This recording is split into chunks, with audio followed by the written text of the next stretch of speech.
Hey everybody, welcome back to another Judgment commentary of Monogatari series 2nd season, but today we're going to be starting the next arc, Onimonogatari, which by the way, this arc is known as Shinobu time, which I did not comment on in the last video.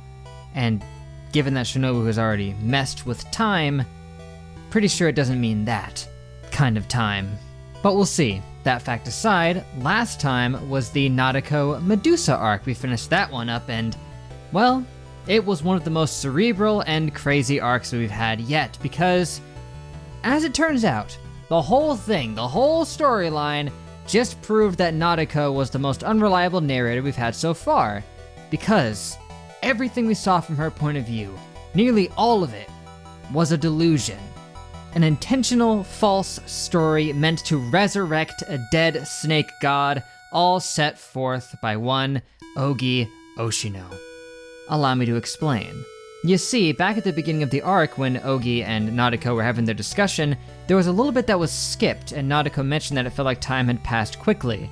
This was her dancing around the fact and trying to hide that Ogi was the one who told her about the shrine and the fact that the god was missing from it, but if she could get the charm and feed it to something, then the god would be revived, and that she could have her wish granted.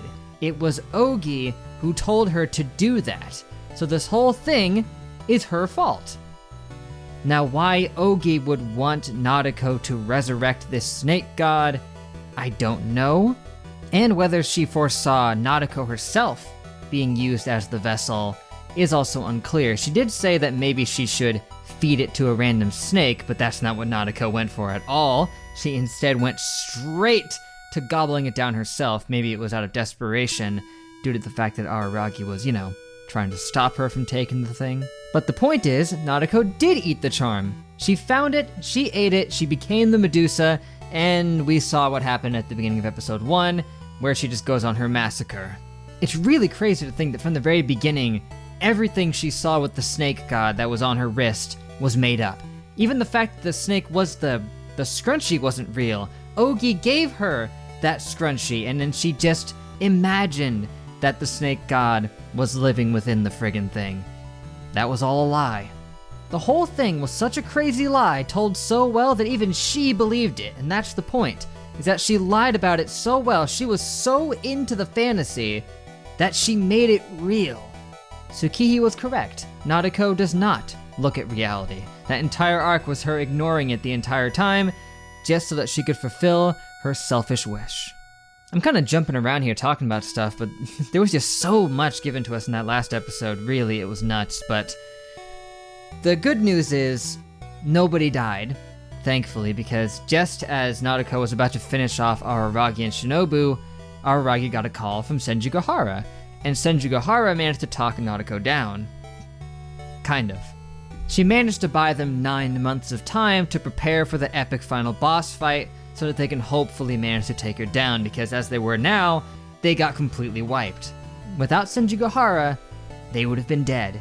And realistically, the whole world might have been dead, because as Senjugahara pointed out, if she had killed Araragi first, before killing Shinobu, Shinobu would have been, severed from Araragi, and she would have retained her full power again and killed everything, just like she did in that one failed timeline. Even Nadeko would not be able to stand up to Shinobu at her full strength, even though she's a frickin' snake god. So thanks Senjugahara for giving her that little tip, and thank goodness Araragi's heart getting blown up didn't finish him off right then and there, because, yeah, that would have been the end of the line. Hadn't considered that. Yep, the whole arc, the whole thing was pretty much all a fabrication from the point of view of Nadeko, and all of it was set up by Ogi, who, by the way, Shinobu referred to as a niece pretender, which I didn't catch immediately when she said it. Pretender, is she saying she's not Oshino's niece? And that she's pretending to be? Or is she perhaps pretending in some other way? Who can say for sure, but Ogi is weird. Very weird. I don't know why she set the stage this way. There's no way she didn't know exactly what she was doing. She's already made it perfectly clear that she knows more than she lets on about, because, well, she already knew who Nadeko was, and she admitted she's not supposed to know that, but she did anyway. So she's clearly doing this all on purpose. But why? And how? So yeah, Nadeko was insane, and her obsessed love for Araragi caused her to go down this dark path in seek of a wish that she could be with him. Unfortunately, as Araragi said, that wasn't gonna happen. And when she found out that wasn't gonna happen, she decided to take everyone down with her. Ain't that nice? But before I keep prattling on about this, I think we should just start the next arc. There's a few more things I could probably discuss, but time is of the essence here. So let us just begin Onimonogatari. Well, where to begin? I don't know. This is, I guess I can start with it. This is taking place immediately following the previous arc where they traveled through time. That was Kabuki Monogatari, correct? Yes, it was. That was Kabuki Monogatari, where they traveled through time, and this is right after Araragi was walking Mayoi back home, and then chaos ensues as a nondescript force of darkness appears and chases him down. Of course, they can't get them unless they look at it, which is weird. It's very weird considering that they can't even physically see it. They just have to be looking in its direction and then they perceive it with a different sense. I don't know what to make of that thing, but apparently Shinobu has met it already, 400 years ago, when she first came to Japan with her minion, that one dude who ended up killing himself. That thing apparently swallowed her, I guess. Don't know what it's doing now or what it has to do with what's been going on. And of course we have Ononoki, who is still in town after Araragi talked to her at the beginning of Kabuki, and she just decided to help him out on a whim, helped him escape, and then went off on her merry way after taking her payment. And by the way, I meant to mention it when I saw it happen. It was during the post-credits scene that I asked why Araragi had to take off like 90% of his clothes. When I noticed he had put his jacket over Mayoi, he was using his pants as like a pillow, which, I mean, I guess you could do that, but it might be excessive. I guess it was just to give Ononoke an opportunity to comment on his muscular physique. Not the first time that kind of thing has happened. It happened in Kizumonogatari as well, with Hanekawa. Funny. And then, of course, Araragi has to apologize to Shinobu, even though it's not like he's the one who kissed her, she kissed him, but to apologize, he decided to kiss Shinobu, I guess, which her commentary of that being, "Are you Italian?"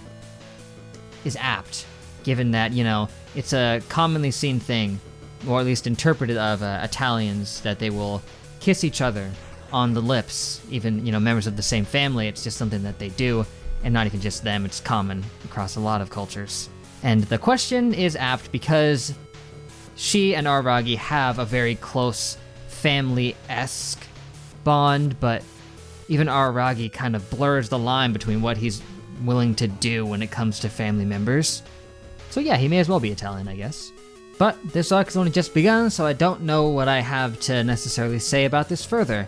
All I do know is that this seems to be, you know, taking place during Nekomonogatari White, correct? Because this is probably what Araragi was getting up to during that time when he shows up, you know, with his clothes all tattered at the end of that. He was probably in the middle of doing all this. Maybe they're gonna drag it out even further and still not show us everything that happened, but I feel like we might.